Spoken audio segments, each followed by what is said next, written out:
அரசு முதுகலை பணியில் சேர்வதற்காக அயராது படித்து கொண்டிருக்கும் ஆசிரியர்களுக்கு வணக்கம். முயன்றால் முடியாதது எதுவும் இல்லை. ஆகவே உங்கள் முயற்சியை ஒருபோதும் தவறவிடாதீர்கள். இன்று நாம் பார்க்க இருப்பது இன்ஸ் எடுத்து படிக்கிறது எப்படி. இன்ஸ் எடுத்து படித்தால் நமக்கு கிடைக்கும் சாதகங்களை பற்றி தான் நாம் பார்க்க இருக்கிறோம். நமது சேனலுக்கு நீங்கள் புதியவர்களானால் மறக்காமல் சப்ஸ்கிரைப் பண்ணிடுங்கள். வீடியோ பிடித்திருந்தால் உங்கள் நண்பர்களுக்கும் ஷேர் பண்ணுங்கள். இன்ஸ் எடுத்து படிக்கிறதால நமக்கு டைம் அதிகமாக எடுத்துக்கொள்ளும். அதை நீங்கள் பொருட்படுத்த வேண்டாம். ஏனெனில் இப்போது எடுக்கிற இன்ஸ் தான் உங்களோட கடைசி நேர ரிவிஷனுக்கு உபயோகமாக இருக்க போகும். இந்த இன்ஸ் மூலம் எண்ணற்ற முறை நீங்கள் படித்ததை ரிவைஸ் பண்ணலாம். எப்படி இன்ஸ் எடுப்பது? முதலில் நீங்கள் எந்த பாடப்பகுதியை படிக்கிறீர்களோ அந்த பாடப்பகுதியை நீங்கள் எவ்வாறு புரிந்து கொண்டீர்கள் என்பதை வைத்து அதற்கு ஏற்றாற்போல் உங்களுக்கு புரியும் வண்ணம் இன்ஸ் எடுங்க. நீங்கள் எடுக்கிற இன்ஸை ஒரு நோட்டில் எழுதுங்க.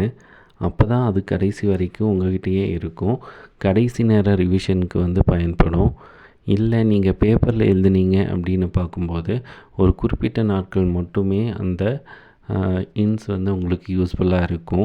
எங்கேயாவது நீங்கள் தொலைச்சிட்டீங்க அப்படின்னு பார்க்கும்போது கடைசியில் உங்களால் அதை வச்சு ரிவிஷன் பண்ண முடியாது. ஸோ நீங்கள் கஷ்டப்பட்டு பேப்பரில் எழுதுனது எல்லாமே வீணாக போயிருக்கும். ஸோ அதை கொஞ்சம் கேர்ஃபுல்லாக பார்த்துக்கோங்க.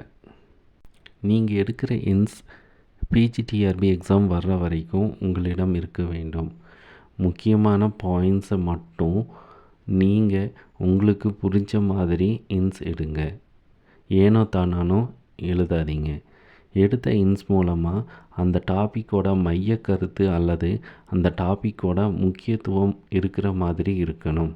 ஸோ இன்ஸ் எடுக்கும்போது இதை கவனமாக மைண்டில் ஃபிக்ஸ் பண்ணிக்கோங்க. சில பேர் என்ன பண்ணுவாங்கன்னா ஸ்டார்டிங்கில் இன்ஸ் எடுத்து படிப்பாங்க. கொஞ்ச நாள் கழித்து பார்க்கும்போது இன்ஸ் எடுக்கிறதையே கைவிட்டுடுவாங்க. இப்படி செய்யாதீங்க. முதல் நாளில் பிஜிடிஆர்பி எக்ஸாமுக்கு படிக்கும்போது ஒரு தெளிவோடு இருப்பீங்க இல்லையா? அந்த தெளிவு ஒவ்வொரு நாளும் இருக்க வேண்டும். அதை தொடர்ந்து கடைசி வரைக்கும் பின்பற்றும் போது நமக்கு நம்ம பிஜிடிஆர்பி ப்ரிப்ரேஷனில் கிராஜுவல் இம்ப்ரூவ்மெண்ட் கண்டிப்பாக இருக்கும். இதன் மூலமாக உங்களோட மதிப்பெண் அதிகரிக்க அதிகமான வாய்ப்புகள் கிடைக்கும். இன்ஸ் எடுத்து படிக்க விருப்பம் இல்லாதவங்க ஹைலைட் பென் வாங்கி உங்கள்கிட்ட இருக்கிற மெட்டீரியலில் அதில் முக்கியமான வேர்ட்ஸை மட்டும் ஹைலைட் பண்ணுங்கள். சில பேர் லைன் பை லைன் ஹைலைட் பண்ணுவாங்க. அது தவறானது.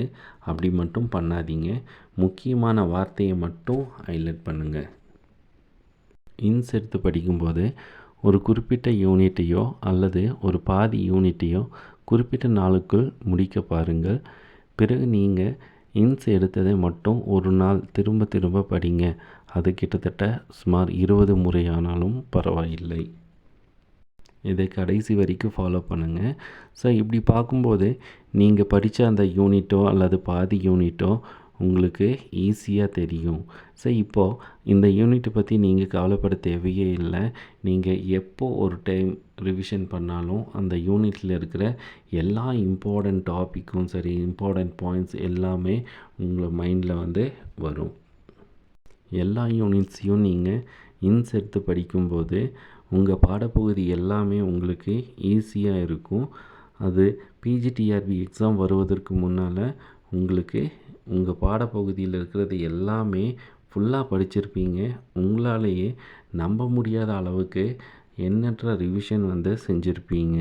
ஸோ இப்படி செஞ்சுருக்கும்போது உங்களுக்கே உங்கள் தேர்வு பற்றியான கவலை எதுவுமே இருக்காது. உங்களுக்குள்ளார ஒரு 200% நம்பிக்கை உருவாகும். ஸோ நான் சொன்ன மாதிரி பிஜிடிஆர்பி எக்ஸாமுக்கு இன்ஸ் எடுத்து படிங்க. வெற்றி நிச்சயம். டிஸ்கிரிப்ஷனில் சைக்காலஜிக்காக மட்டுமே தனியான வாட்ஸ்அப் குரூப் லிங்க் இருக்குது. அதில் ஜாயின் பண்ணி சைக்காலஜிக்கு தேவையான வினா விடைகள் மற்றும் பாடப்பகுதிகள் எல்லாவற்றையும் படித்து பயன்பெறுங்கள். எதிர்வரும் பிஜிடிஆர்பி தேர்வில் வெற்றி பெற்று அரசு முதுகலை ஆசிரியராக வாழ்த்துக்கள். நன்றி, வணக்கம்.